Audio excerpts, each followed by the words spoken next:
Yo, yo, yo, yo, yo, the Cultural Currency Podcast is back in the building. I don't know about you out there in YouTube land and social media land out there, but I'm feeling good. I'm your host, Joe Pro 973. I'm your co-host, Swiss Legacy. And we just in the building, come here to do the damn thing. Today we got a very special guest. Y'all know my slogan. We got the brother Stanley Ipkiss in the building, Brick City super producer extraordinaire. Yeah, what up? What we gonna do is get into a little bit of his backstory, let you know his journey from, you know what I mean, how he started off making beats on the PlayStation and everything into, you know what I mean, the legendary cat that he is now. But how you feeling, my brother? Everything good with you today? I'm chilling, man. I can't complain. I ain't got nothing to complain about. I'm happy. I'm here. I'm chilling. Yeah, that's a focused man. Nothing to complain about, because I heard one time, you know, back in the day, somebody was like, yo, what you complaining about? Ain't nobody really listening or nobody really cares anyway. So yeah, you still got to get the shit done. So you sitting out there complaining. Or you getting it done. Yeah. Or you could just be getting it done. You don't got to complain. That's what I'm saying.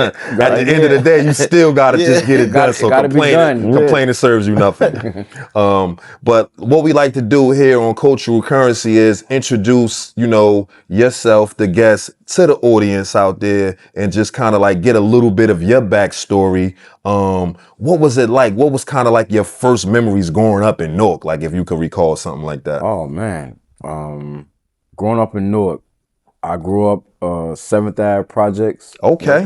Stab, you know, it ain't there no more, but it's still there to me. In heart. All right. Yeah, in the heart. Like I remember we saved one of the bricks when they tore it down or whatever. I think my mother still got it. But I'm going up there like, I guess City. That's keep a brick from the literal definition of the brick city. I think everybody that grew up in the bricks grew up kind of the same. Like we just know each other's story and like just living here and like it's just it's all the same shit. We know. Yeah, we all go through the same things. Riding bikes, going to this neighborhood. You might have played football against them, or you may not have. You know what I mean? So let me ask you this question though: when did you realize that? When you say we all grew up and we all kind of the same, when did you start realizing at those early ages, like, man, I got the struggle as my bro over here, or I don't know them, but man, we walking the same way every day, like, you know what I'm saying? Like, when did you realize the people around you in the neighborhood, it's the same struggle?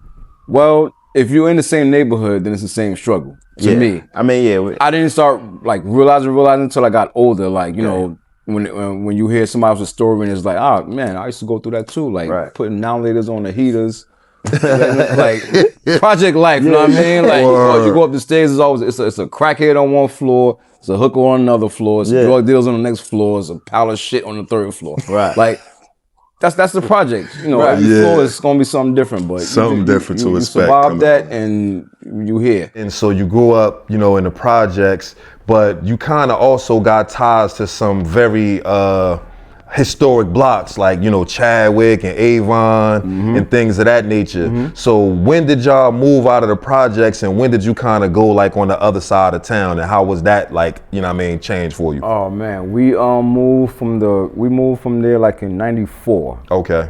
In 94, our house that got burned down. So we moved. What age was that for you in 94? I was 15. Okay, 15. All right. 15 years old, 94. We moved to Chadwick Avenue, Avon, and not much different, you know, different housing complex, but the same shit. Same shit. Like you still in the hood, know what I mean? I mean, they were just building those townhouses over there, so you know, it's a little different, but it's not. They gotta walk up the steps. Nah. Absolutely. Elevators don't work. You ain't gotta worry about that. But in the projects, we lived on the 3rd floor, so as a kid, it wasn't that tough. Okay, so you wasn't all the way up top. Yeah, we went all the way up there. But when you know somebody that's all the way up top, and then the elevators don't work, and you gotta climb the motherfucking steps. But I mean, as a kid, you ain't look at that shit like that. Yeah, I know that's right.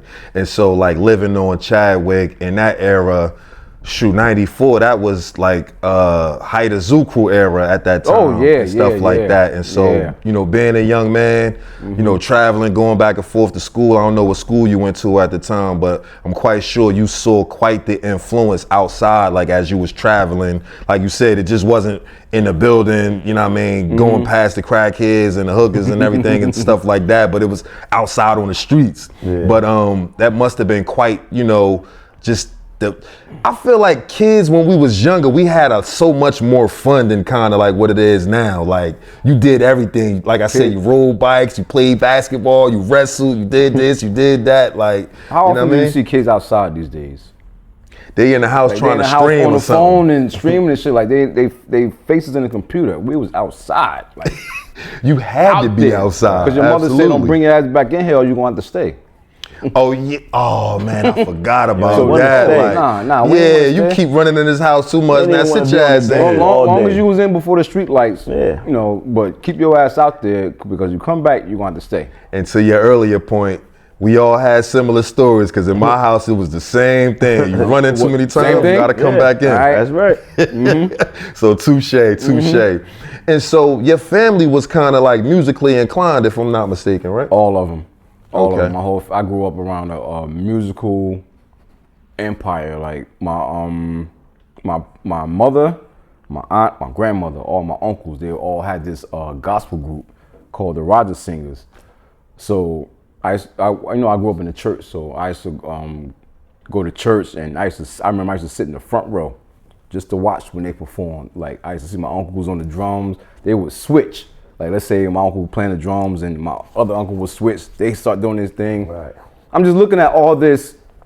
I'll say this as a parent. Kids pay attention. We pay attention. Like I was paying attention to everything happening when I used to like sit and absorb everything that was going on musically. You know, I'm just watching. I used to always sit front row so I can watch and listen and all that stuff. I'm just paying attention as a 7-year-old. As a 7-year-old, soaking it all up. Soaking it all in. And so I think I kind of asked you that because I know that, you know, you do your thing musically. You have worked with tons and tons of acts throughout the bricks. And so having that in your lineage, when did you know that you kind of wanted to get into music yourself, or how did you stumble a part of that? I was always a lover of music, of course. Like, you'll never see me without headphones on. Like, if we can do the interview now, and I can still have headphones on, but. Hence the name of your company. Headphone therapy. Exactly. Yeah. You'll never see me without my headphones. I always have headphones. Anyway,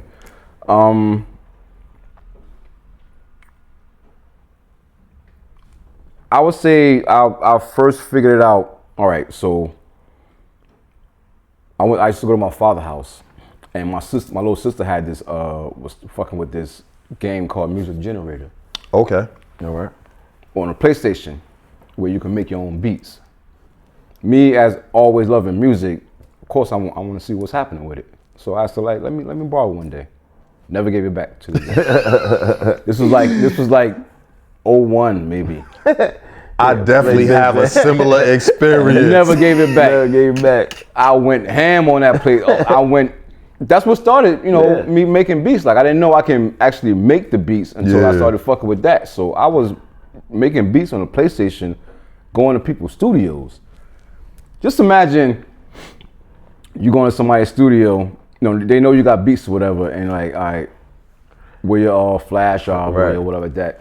I said, nigga, where the TV at? Cause I got a PlayStation in my bag. And they looking at me like, the look that they always gave me was always like a laughing point. So they didn't think you was as serious because they had the AK or the MP and this and that, and you had your PlayStation. Mind you, you know, always before I get there, they hear my music, but they just never know how I did it. How it's done, right? So when I walk up in there with a PlayStation, like, nigga, stop playing. We ain't playing no Madden or none of that shit. But I'm about to make some beats. Nigga, I don't need none of that on me. I don't need no keyboard. I don't need no synthesizer. Whatever I got, I don't need none of that shit. I got a PlayStation, nigga. And so I kind of heard of, some guys, but it wasn't as common, I would say, like back in that era, to be able to be making them off the beats. And so, but when did you know that you were special with it though? Like the transition from making the PlayStation beats to actually being on a DAT machine or something like that. If you hear, I'm gonna pat myself on the back real quick. If you hear my music from the PlayStation, you would know that I was great even back then. Right. Got it. Like I was making shit on the PlayStation that motherfuckers couldn't make with all their equipment. Right. So just the fact that the PlayStation was limited and I couldn't like really do what I want, bring in outside sounds. Right. So I'm like, I gotta graduate to the next level. I gotta step it up. So I transitioned from the PlayStation to Fruity Loops. Okay. That was like 2011. I was using a PlayStation for like maybe 10 years. Okay. Killing niggas. Killing them on the PlayStation. Did they ever update that program, like the music generator program that you was using off of that? From the one I was using, they upgraded it to 3.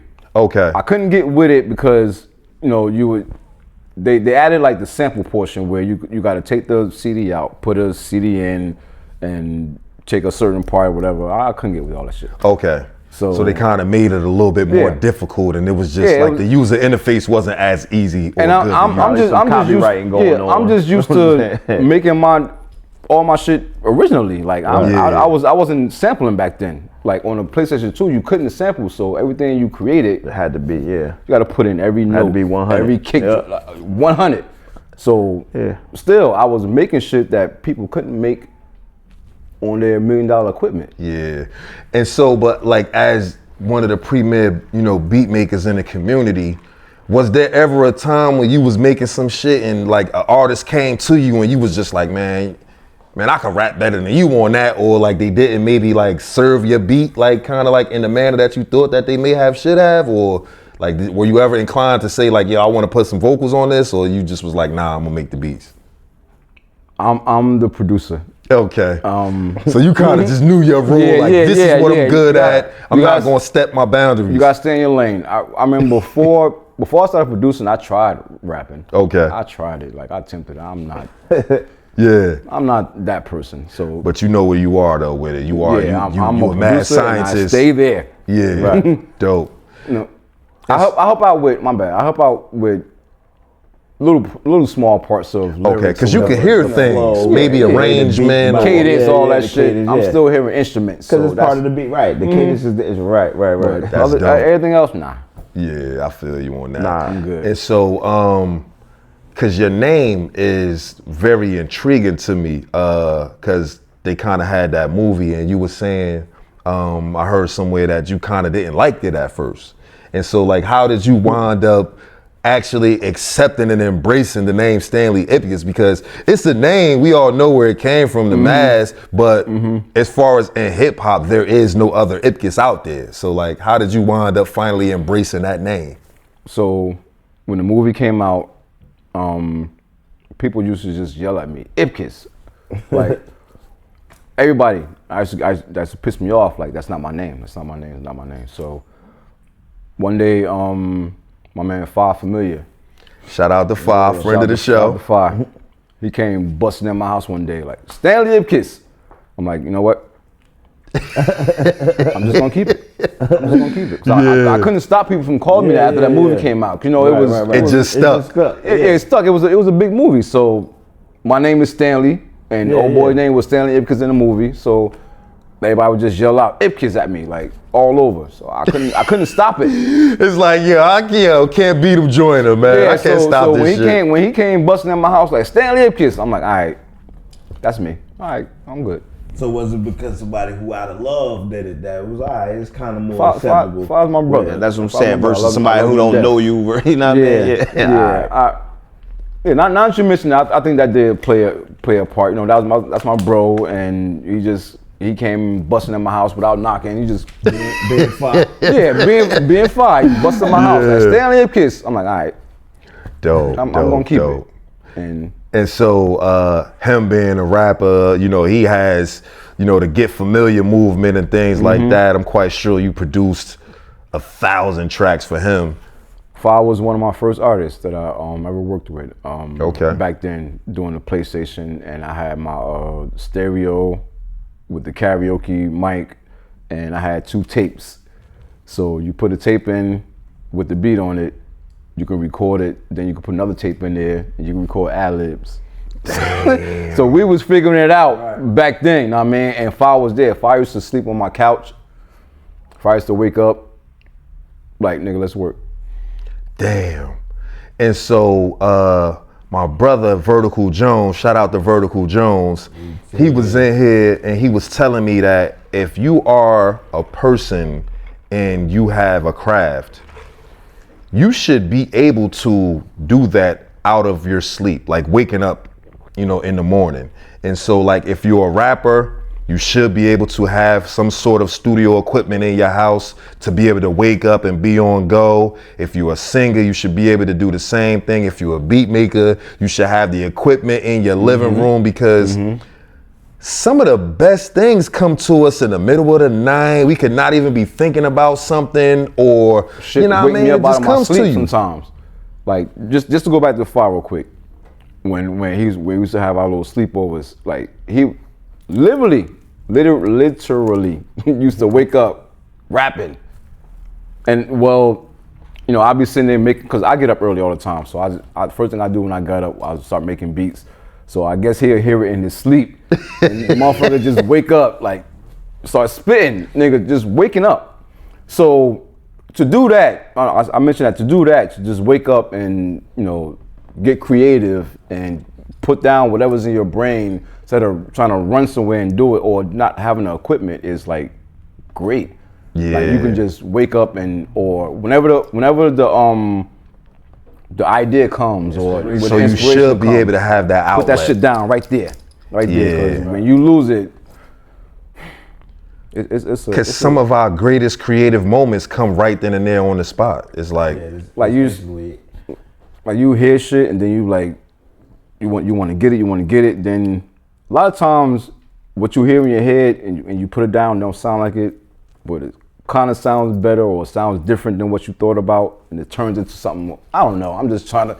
I get you though. Rambling through the creative process. Know what I mean? Like that's just how we think. That's like exactly. So when was it ever where, like you said, you Started with Fah. Was there anybody who you worked with where you felt like, oh, why? Yeah, people asking for this, like people wanting these beats, like is there any part of it where you knew, like, man, I got to set up the way people asking for these Ipkiss beats, where they know they need one of these to be even heard or want to sound like or be like, or that's all right. First, I'm gonna answer.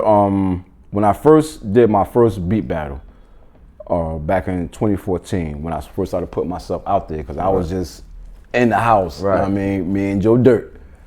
We was in the house. Shout out to Joe. My bro. We was just in the house, like just making great shit. But we wasn't out there like that. Okay, you wasn't presenting it to the world. Nah, essentially. we just for y'all. We just in there, just creating shit. So I'm like, we gotta get this fucking room. We gotta get out there. So, Joe, get out the room, people.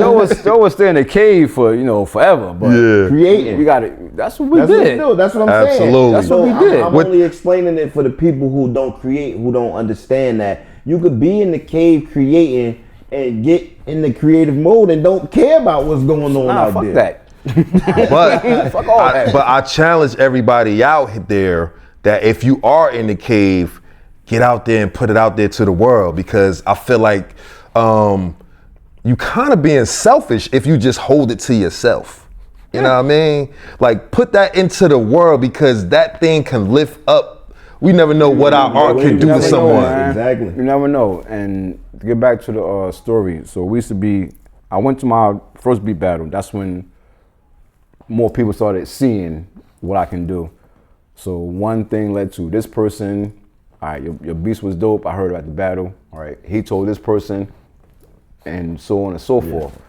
Then I just started putting myself out there as far as social media, just getting from inside the cave, just put myself out there. Absolutely. So when you put yourself out there, you gotta let people know what you do. So they're not gonna know, nobody's gonna know I make beats unless I tell people I make beats. Like I can't be in a cave all the time. So I started putting myself out there maybe like 2015, 2016. I guess I was, different and good enough to where though when I meet people, they're like, I wanna do a whole project with you, like a whole album. So from there, I met up with Do It All, Redman, Tretch. I was in the studio with them. Middy. Middy know me from doing from the PlayStation days. Yeah. Just a lot of great people I've met doing it, just putting yourself out there because again, nobody's gonna know until you put yourself out there. Yeah. And speaking of my brother Middy, man, you did one hell of a project where you produced the whole project to him. Shout out my bro Middy Murdock. Shout out bro Middy. And it's the soundtrack to Trauma. And I mean, that project just gives me the chills just listening to it. It's a compelling story and it starts off, he meets a young lady, speaks to the lady, he winds up getting arrested, all of this thing that goes through, he tried to stop the lady from getting, assaulted by her dude, wind up getting into it with the dude and everything. Yo, y'all go out there and check out the soundtrack to Trauma by my brother Middy Murdock, produced by Stanley Ipkiss. But like, what kind of led to that collaboration forming and coming together? Because those beats was tight and the rhymes, like y'all equally complemented each other. Right. Working with Middy was, like I said before, one of my greatest experiences creatively working with him. That project was crazy. So Middy always wanted to do something, but he got to find the right time. Middy's a busy man. Yeah. He When we finally found the right time, I presented this beat to him called Die Alone. Okay. So we went from that beat to him creating a whole story around that beat. And that wasn't even the first song on the album.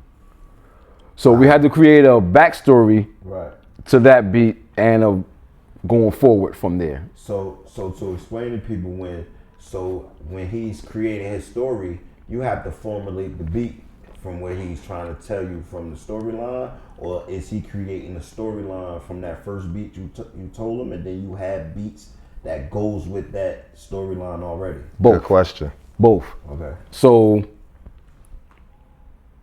I had beats that when he would come up with, let's say he started off with Die Alone, then he would think of what's happening after Die Alone.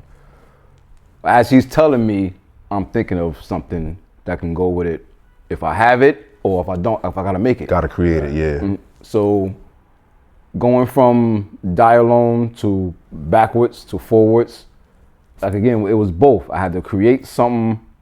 If I didn't have it, if I had it, we know what we got. Right. So I would go on my little Rolodex. Like, for the old heads, this will work perfectly. For the old heads, I didn't show my age. It's a Rolodex of beats that fits with what he's telling me. Right. And I presented to him. If you like it, you like it. More likely he liked it. But but that's how we did it. Yeah, right. Certain tempos and sounds just be adjusted sometimes with. Oh yeah. Story. Yeah, right. If you gotta manipulate it to make it fit the story. Sometimes I didn't. Sometimes the beat was perfect with what he was saying. Sometimes I just gotta do a little here and there stuff. Yo, that's so dope though, to be able to lock in with one artist and craft like a whole project. I imagine like some of those sessions with maybe like a Nas and Hit Boy that kind of like did some of those same things. It must be like a real synergy between producer and rapper. And I think that's what the rappers are missing today. That the art of working with your producer. Getting beats sent to you and you doing something, whatever. Like, I'm gonna email this to you. Yeah, I'm gonna email it to you, you do what you do, send it back. If you like it, whatever. But the vibe of in the studio with your artist, producer, artist, engineer, that vibe, It's the project vibe. Yeah. The project vibe. Yeah. The project vibe. For the whole project. That's like, you know, unmatched. Unmatched. Yeah. Like you can't replace that. That's how great albums. And happen. I noticed that you spoke very highly of that situation, and I'm assuming it's because of that project vibe that y'all able to lock in and kind of like, you know what I mean? Middy made sure we had a vibe in there. Yeah, I tell you that. He made sure. I tell you that. Yo, shout out to bro, man. Definitely. He made sure. But yeah.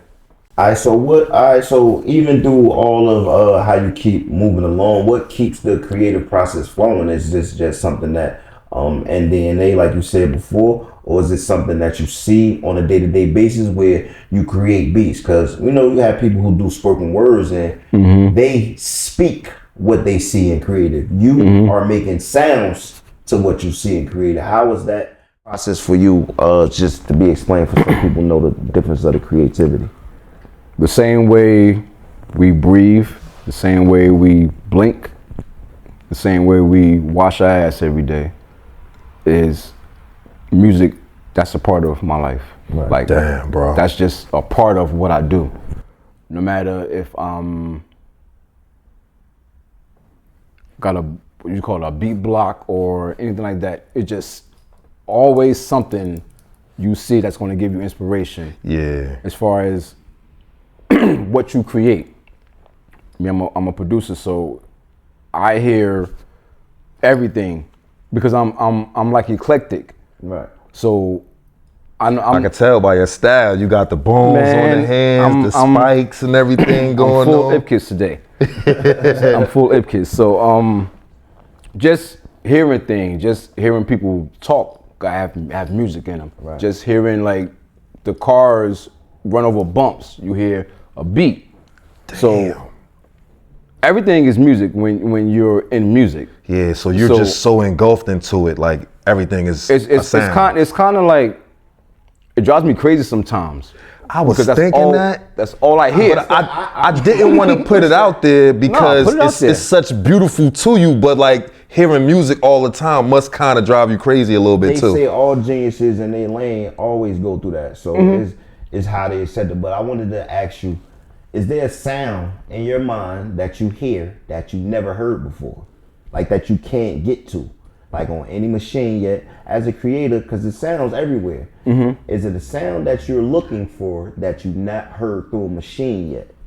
Oh, that's in your mind, but he hasn't been able to replicate in the software. Like, you know how you get, you got your instruments, and maybe these two instruments will make this kind of sound, but we ain't never been able to blend them to know. You get what No. I understand. I understand what you're saying. It's just like you just said. I wouldn't know unless I blend those sounds. Like, let's say I'll blend this and put it together. I don't know what that sounds like until I do it. Right. You know what I mean? So that's what I'm asking. Is there anything that you ever wanted to do? Off the top of my head, I can't say it because here's my process. And I can say this confidently, every beat I make is different than the last one. Right. You'll never hear two beats sound the same unless, I probably use the same instruments from that beat to the next one. Right. But they never, I always like to challenge myself. So meaning, if you use a piano on this beat and a piano on this beat, the tone going to be different, or because that's what I'm asking as the beat wise. Yeah, it's the same instruments, but the way you bend the tone is what makes it creative. It all like I don't know. It all depends. I mean, it's like it might have the same groove to it. I might speed the tempo up. I don't know. You know what I mean? So whatever I'm doing, I'm just doing it. And whenever I go back and listen to it, I forget that I did it. Okay. So in other words, any beat that I want to make, I can make it. Any sound, I can do it because I'm Ipkiss. Pretty much. Pretty much. So I just understand the creative process. It's like, man, because a lot of people will say, oh, yo, you're talented. And you like, man, this is just what I breathe, as you're saying. Yeah. And I want that. I love to hear that. Like, man, I'm doing this effortlessly because this is in my blood. And that's just the take that I'm getting from you. Yeah. But you're being nonchalant about it. And so that's what I'm saying. So that's what I'm getting. Right. And so, but I didn't know I was being nonchalant about it. I'm trying to bring it out best way I can. It comes across as confident to me, like, you know what I mean? He's in his bag, but this is what I will say though. Quietly, because that's his personality though. He's a laid back dude. But what I'll ask you is, because it's something that you said, and it kind of intrigued me, because no two beats sound the same.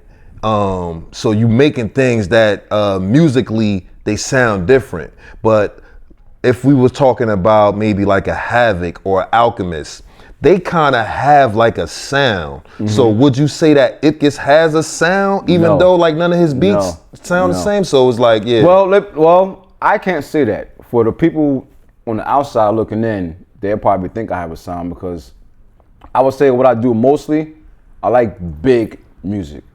Like the production, you can hear the production like with it. Horns over here, violins, like I like big music. Even though I don't do it as often as I want to, because sometimes I just hear a beat and I would think, oh, some rapper like this. Yeah. Leave it the way it is. I don't know. I just do shit. But but I like big sounds, you know what I mean? Like I like movie scores. Right. I'm eclectic. Epic. I like epic stuff. Big, yeah. That's just me, and I incorporate that in my music. So if that was your go-to thing, it would be like, yo, I like big, like over the top, kind of like. I gotta stop myself when I'm making a beat, because I keep adding shit. So I gotta sometimes dial it back a little bit, yeah. Because I don't want it to be overproduced. Yeah. And so as we talk about your musical journey, there was a point in time in your story where you was mentioning getting out the cave with Joey Crack and doing your first beat battle, which was in 2014, if I'm mistaken. And so you have been doing something in the Brick City that I don't see a lot of producers do. And you know, I was checking, and you kind of like brought the beat battle to Newark, and you had producers from all around, and they was coming through, and you had a nice venue, and people was coming through. Our brother Stress, he was in there. He played a couple of his tracks and everything. And so what does it mean for you to be able to give back like a platform in the city for people to showcase their talents, and what even went into the process of you creating that? To go back to the first question, I know how I felt when I first started battling. So to see other first timers have that feeling, like it warms my heart a little bit. Dope, definitely. And a lot of times they'll tell me, like, you know, this is my first experience, man, I love this shit, I want to keep doing it. And that's a good thing to, you know, inspire people who otherwise thought it wasn't possible. Because you kind of encouraging people to come out the cave. It's like, yo, I can do it. I'm nice. Yo, there's an opportunity for me to showcase my stuff. Is it anybody who you ever said, maybe not to their face, but like, nah, he need to go back in the cave though? Like, I'm just saying, it came to show they like, nah, man, go back in the cave a little bit. This out there. I'm just, you know, this is why I don't judge the battles, because I have a personal stake in most of the producers that enter the battle. Okay. Because I battled them before. Right. Oh. And so that's how. No, that's networking. Yeah, I've been battling since 2014, so I know I go out there. Like I want all the smoke. Outside of the state and everything, not even just local. Man, I was in Canada. Yeah. You know, New York, California, like all. I want all the smoke. Not the sidetrack you, and not the sidetrack you, but you were saying that's why you take yourself out of the judging element too. Okay. Yeah, because you still a battle. Not that. Oh, okay. Not that. Let's say Joe entered one of my battles. I can't judge Joe and then judge somebody else I know. Like, it's kind of a conflict of interest. Oh, I get it. I know what I mean? I don't want to be that guy. You would rather not. Like, I just stay out of it, and I will pick 3 battles that don't know you. I mean, 3 judges that don't know you and have nothing to do with. So no favoritism or anything. It kind of is neutral. It's all on they judging your beats, not who you are. Right. So my little brother, he battles a lot, and he enters my beat battles. But we never tell people he's my brother, because I don't want him to be treated any differently. Whether the judges like me or don't like me. So I don't want him. So we never tell people that he's my brother. That's diplomatic. Or even to discredit. Yeah. That too. So as a little brother, I mean, man, I understand old brother. Like, man, I'm gonna get it on mine. Yeah, he whether he win or lose, he just in the battle. But I don't want y'all to know that we're family, because some people were like, all right, let's say you know me and you judging, like that's it, boy. Like, let me give him a little, or I don't fuck with it like that. Let me get him the fuck out of here. Yeah, I don't want none of that. Exactly. None of that. And Keep it. Here, man, that was it. Me. Tell you that. I'm telling you, I'm gonna go first. Oh, you ain't gotta worry about that. He make his own shit. I know. I'm talking about him, man. I don't let nobody. Exactly. You know. Yeah, like it help them out with that shit. Like, I don't even want no ties to him. It's a trolling era, like, you know what I'm saying? Absolutely. Era, and then even if somebody like it, they acting like they don't like it. Like, it's just weird like, stuff. Just cause of me. You know what I mean? Right. So I don't. Keeping yourself out of I stay out of it. I'll put the battle together, but after that, I stay out of it. And so, but you said that it's very, very rewarding for you just to kind of like have people and, like you said, like see the first time battlers come out, gain confidence and things of that nature. Is there a sort of showmanship that you see that the judges kind of take into the judging? Or is it just like you get up there and you play your beats and stuff like that? Because some people are laid back personality wise. Me, but I'm not in the battle, so. I pick, I ain't gonna say random, I know them, but they don't know the producers. Okay. They pick on whoever has the best beats. So it's just basically beats, so all that other stuff, the theatrics don't even really count. It's just the beats, just your music. They pick their best beats. I don't influence them in any way. There's no underhanded bullshit going on. I stay out of it. Yeah. I'm just there like going live or whatever like that, but the judges pick who they want. Yeah. And so I know that you kind of dialed it back for a little bit. Are you anticipating, trying to get some things worked out logistically so y'all can get back up and running and have, some more things in the pipeline? No, we didn't stop. Last year, the last thing we did was the silent beat battle. I don't know if y'all know what a silent party is. Yeah, I know what the silent parties is. It's kind of like, do they have headphones on and stuff all in the party? We can have a silent party here and nobody would know we were here because everybody has on headphones. So we did a beat battle like that. Damn, that's dope and creative, cutting edge type of stuff, man. Yeah, we tried to do something different. We did a beat battle where everybody just had on headphones. Just fun. To see, just like, something different. Throw something out there, see if it sticks. It was dope, but that was the last thing. We did that in November. What we recently did was I do producer challenges online where I'll pick a sample and I'll just invite producers. Oh, and they got a certain amount of time to construct the beat with that sample? I'll give them a month. Okay. Oh, that's fire, man. And then in that month, like, we'll go live, and then I'll have a judge where we'll play all their sample challenges, and then we'll pick the best sample, give them that's so grand dope, prize bro. or whatever like that. But we try to keep it and, keep producers busy. Yeah. You know what I mean? So I know how I was, and I'm still doing it. But I know to participate in something like that is like fun, is dope. Like, again, there was more first timers, and they're like. And so when you say you said that a couple of times. Now I want to give you the opportunity to shout out. We is my wife. Yeah, I definitely want to give you, the opportunity to say that. As you can see, I always say we. Yeah, that's what I'm saying. Team. Like, fuck that. We're a team. Absolutely. Me and my wife. Shout out to Ms. Willis. She's watching. Well, she will watch. She will watch.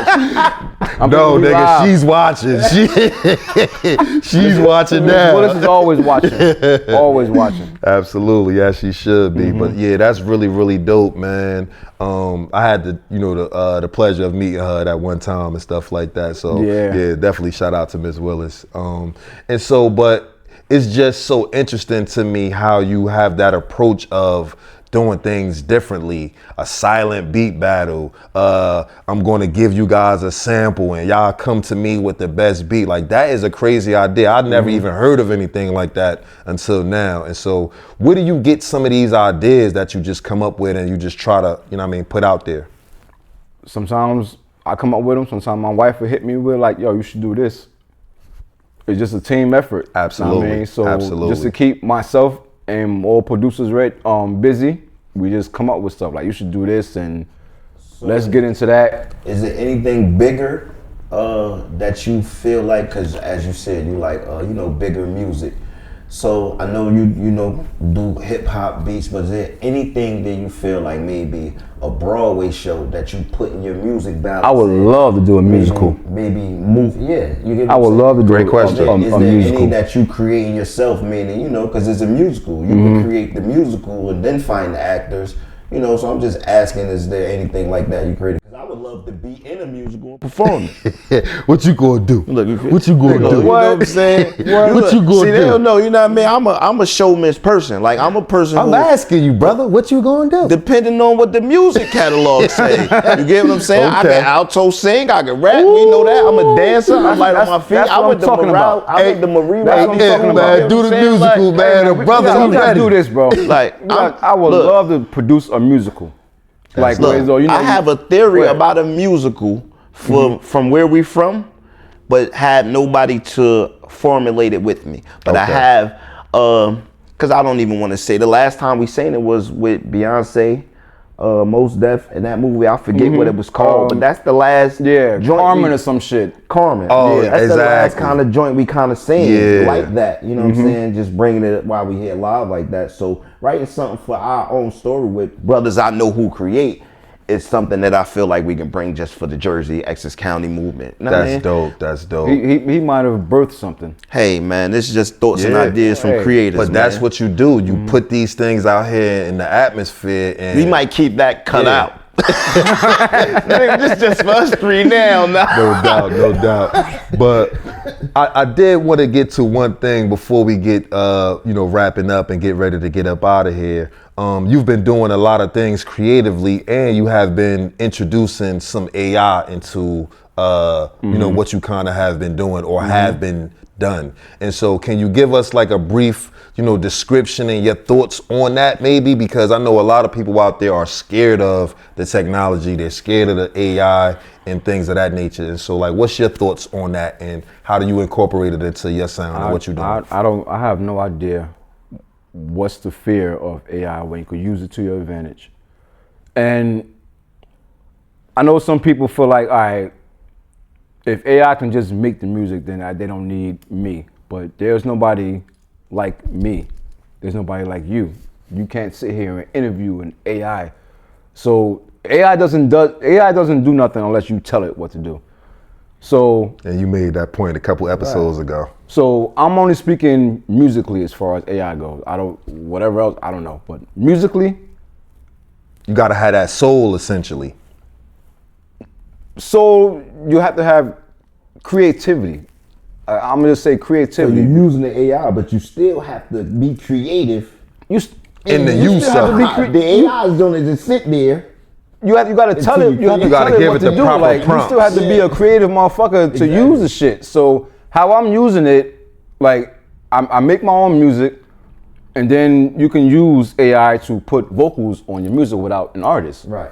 So instead of me finding an artist, I reach out. Trying to rap yourself. Yeah, not so much rapping, like singers, whatever. Yeah. So I reach out to artists a lot. Sometimes, they hit me up, say, yeah, we're gonna do this, and never happens. Right. I can just, all right, I made this beat. I don't know who I can get on it. Let me just put an AI on it, see how it sounds. Sounds good, I'm gonna use it. Right. And so for you, if I'm not, if I'm hearing this correctly, it's like, look, I'm a creator. I want to create. I don't necessarily want to have to wait on your ass, what I mean, to come over here and lay these vocals, or for me to email you this song and it's taking 6 months and you not getting back to me. If I make a dope beat and I want somebody to put on there, We have a new I'm gonna put somebody on there. We have a new tool. Not to cut you off, my bad. We have a new tool to do that exact thing. Just like we had a new tool when the computers came out. Just imagine the old heads like, I wasn't using computers back then, but whatever. Yeah. Times changed, and you gotta this adapt. is here. You gotta adapt. You know what I mean? Yeah. Like what you getting mad for? Yeah. So that's what, because I was saying that with the AI thing, even if you put somebody on your beat with AI, as a rapper, I'ma flame this AI. He really never had no life. I like that. I like that. Never had no life for real. Yeah. I like that. Be off like. It's not like you intimidated by it at all. Intimidated from what? You can't. It's artificial intelligence. If you know the definition of artificial and intelligence, I can't be scared of that. Yeah. That's It's just not me. That's you. just me. It's not Like- me. Like Yeah. You thinking of it as people? We not to get off. Yeah, not to No, go no. into a rabbit hole Do and your stuff thing. like that. Like, it's like- but you speaking of from the standpoint of like the Terminator movies and things of that nature, or Anything creative, yeah, that's what I mean by AI. If you scared of it, people scared of it as far as inside of the light in the world that they live in. Creatively, when we talking about projects where it's characterizes whether it's make believe or nonfiction and fiction, if using your AI is just part of the creativity that you have to bring it alive. In. absolutely. That's it. Yeah. You may not fuck with a lot of people, and you have your AI to help you with your creativity. Right. Like a lot of people, like I'm gonna use me for an example. I'm not always in the studio with artists. I'm not always in the studio with people. I'm just always chilling by myself. Yeah. So whenever I come up with something creative and I make a beat right there and I want to hit something at that moment instead of trying to see who fits on it, because I do a lot of different music. Right. Again, Yeah. so Different I don't genres. different genres. So I don't live in that type of environment where I can find a country artist or a reggae artist or whatever. I can reach out, which I do, but You may have I to want- reach out to me. I know those kind of artists. I know my cousin. He just turned into a country rapper, right? Remember we just was talking about it. We know country people. oh, me and you got some shit to talk telling about. you. Man. We got some to talk about. But in that moment where you don't want to lose that creativity, you have this new tool to save that for you. Let's say Capitalize on the moment. Let's say when you do eventually find that artist and they don't know how like to start the music so or approach it. approach it Bring or find a key ideas, there, bouncing like, ideas from the AI. Yeah, that's dope. collab with it, like make it work to your advantage. Why you scared of it? Why you mad? Fire. Yeah. Yeah, I don't know, man. The people have mixed feelings on the AI. Some people are quote unquote traditionalists and purists and things of that nature. But want to be people, you're gonna stay that way for what? You being mad is not gonna change what today is. Very, very good point. Like, very, very good point. You can catch temper tantrums, all that shit. You can't change what's happening. Yeah, you can't. You can't stop change what's gonna happen after this. Right. You couldn't change what happened before this. it. It's like once you let it out of the bottle, it's out. Yeah, like different generations still complaining, oh, y'all got computers now, or y'all got synthesizers now, y'all got beat machines now. Like, you're gonna be complaining about new technology all instead of just doing learning you. it to update yourself. Embracing it. And you're right. You said something that was really, really kind of like deep. It's like, damn, when the computers came out, people wasn't even really like off of that. But look at a person now who don't use a computer or who can't use a computer. And we looking at them like a dinosaur or something. Can't nobody tell me I'm not a real producer if you're using a computer to make your music. Just think about that. Before computers came out, people were producing music strictly off instruments. Right. And then now you're using computers and you're gonna tell Synthesized me beats and this and I'm that. not a real producer. What's the definition of a real producer? In 2026. Well, arranging sounds is what producers do. Where those sounds come from is where the sounds come from. I want to ask you this last question before we get out of here, because we definitely came to that time. But there was something that I saw online recently, and it was saying that you are an emailer if you're not in the studio with that guy and you're telling him, oh, slow down here or do this here and do this here. Like, he's trying to make, since you asked that question, like, what is a producer? I guess this guy, he said something along the lines of, if you're not really with the guy helping to arrange the music and doing things like that, then that doesn't make you a producer. Like, what is your thoughts on that? Do you feel like producing stops at just making the beats, or do you have to ride the whole process out to be considered a producer? My opinion, if I emailed you a beat, you did a song on it, I didn't produce anything. I made the beat. What dude was saying. Yeah, I made the beat, but I didn't produce anything. Now we're in the studio together, and we're arranging the beat. We're putting this sound here. We're taking this sound out. We're helping you with the cadence on how you're gonna do it. All this type of intricate stuff where you're like going through with a fine-tooth comb. To me, that's producing. Okay. Not just me sending you a beat, you did. All right. And that's kind of the sentiment that the guy in this video was saying. But as I was looking at the comments, you know, I guess emailers or whatever you would call them, like a lot of people, they kind of like found like some real issues with that statement. Like when I work with singers, I help them with harmonizing. You know, I help them carry like the tone of where this certain part of the beat goes, like all that intricate stuff again. Yeah. Just me sending her the beat, him the beat, and they send me back whatever, and I'm like, all right, cool. I just made the beat. You made the beat, but you didn't anything. produce it. Okay, I got it. So, because I have a question because it may be somebody like I don't even know if we should be using his words right now, who don't make beats, but they super producers. Somebody who doesn't make a beat, but they're in the studio and they're deemed super producer. You talking about Khaled? Cali makes beats. I was talking about the Diddler dude. Oh, did he? Okay. Yeah. Never seen him. I've been in a place where he never touched beats, But he he's in the produces room. though. From that definition, he produces. No. Like he arranges, he tells you, oh nah, this So and that. no, when he said he makes the beat, that's what I mean. He just made the beat. That's what I mean. Somebody who didn't make a beat can be a producer as well. But on the credit of music, if you just made the beat, they're gonna say you're a producer. So those are where the words, I believe, get confused at. That's what I explained. Like when you make a beat and you do a song with anybody, as you made the beat, as you know, on credits, they're gonna say artist and producer. Produced by is just the beat. And they might have somebody else who say produce because they was inside the studio. So I'm just trying to be articulate with the words people use by saying this producer, because he made the beat, they're going to be called both producers. I feel like people have, that's why it's kind of like an ongoing conversation now on the internet, because there's no real clear cut, like you just said, what's a producer in this day and age? I feel like people have their opinions of it, but where's the black and white that actually says, you know what I mean? Well, personally, I think they go together. It's the people who brung this project to fruition. Yeah, that's what I believe too, kinda. When I'm working on a full album, that's producing to me. Absolutely. Right. If I just sent you a beat on your album, you made the beat. Shit, I made the beat. Yeah. But like you said, who produced the song?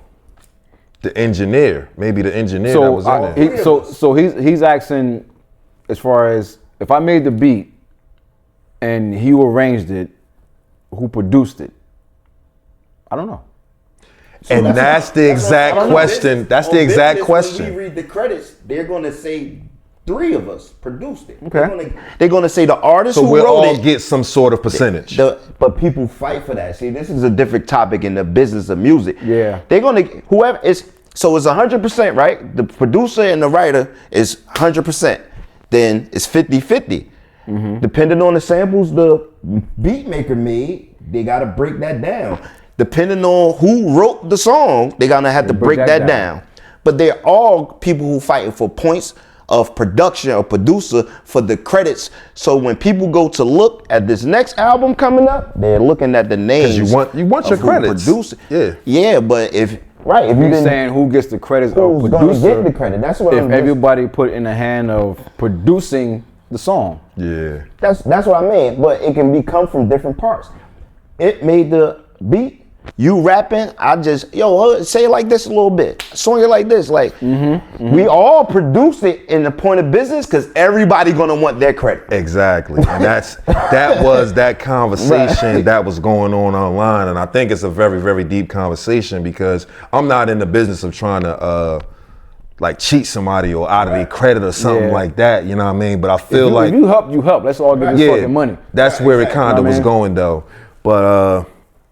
What I will say, this was a very, very interesting conversation. I wish we could have, very, very informational. A lot of the people from the Newark, New Jersey, Connecticut, PA, all over this piece. The brother said he been up there in Canada, so y'all Canadians, y'all know about Ipkiss too, man. That's the homie.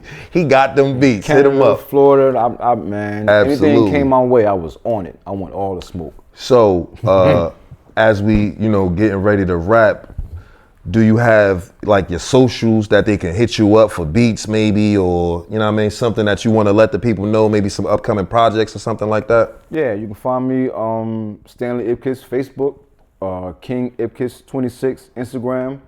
I got an album coming out called Artificial Ipkiss 2. Okay. That's where I collab with AI. You definitely got to hear this shit. I'm still not done. I'm still like finding new ideas for this shit. Hey, the joint that I sent you, forget about it. I done replaced like a good 12 of those joints. Okay. Like, that shit is over. I was already like, nah, that shit is over. That shit is over. But we do Lincoln. We do Battle on the Bricks. Do Lincoln Park Music Festival. We didn't get into that. That's what we were supposed to add. I'm gonna shout it out right now. Shout out to Lincoln Park. We do beat battles every year while they're doing the Lincoln Park Music Festival. Okay. So any producers who want to get in, probably right around August, we're gonna start hitting you up. During the Lincoln Park Music Festival, any producers, hit me up. We throw like a whole beat battle there. That's dope. Yeah. So now, not only do they have the artists, they have the beat producers that's coming up, and they gonna battle in front of everybody on. Yo, that's fire. You gotta check out the last one we did on YouTube. I'll send you the link. Definitely, and I'll definitely put the links down in the description below so y'all can check that out. And like the brother said, man, if you doing beats, hit him up so you can get on that stage, showcase your talents, man. I think the name of this episode is gonna be "Come Out the Cave, Baby." I like that. Come out the cave. You gotta come out the cave, baby. Video, man. Ain't nothing in there. Just you gotta get out. You gotta get out. Let the people hear your work. Let the people see your work. Come on, come out in the streets, man. I beg you, man. Somebody can be helped from what you doing, and you need to get it out there. It's healthy, man. It's healthy, baby. Cultural currency, man. Every word holds value. We out. Peace. Be productive.